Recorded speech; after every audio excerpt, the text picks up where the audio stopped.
Сәлем менің құрметті көрермендерім, YouTube каналыма қош келдіңіздер. Каналыма тіркеліп қойыңыздар және өздеріңіздің таныстарыңызбен бөлісуді ұмытпаңыздар, өйткені бұл менің каналымның дамуы үшін өте маңызды.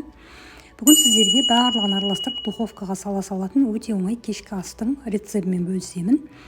Тауықтың аяқтарын жуып аламыз, голен дейді ғой соны. Содан кейін 2 ас қасық соевый соус, 2 ас қасық майонез, 2 ас қасық кетчуп немесе томат пастасын саламыз.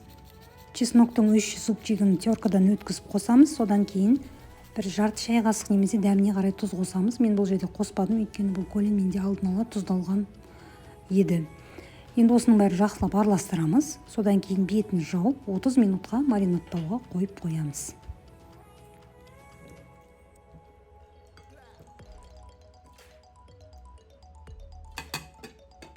Оған дейін бір сәбізімізді қатты қалың емес жұқарақ етіп тураймыз. Содан кейін бір пиязымызды тураймыз, жартылай кольцо етіп.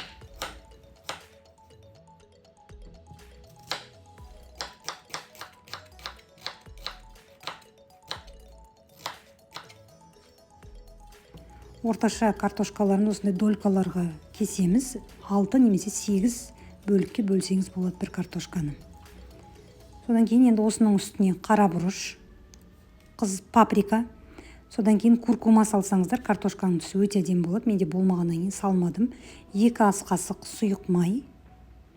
Сосын дәміне қарай тұз саламыз. Осыны жақсылап араластырып, жаңағы пісіретін формамызға жаямыз.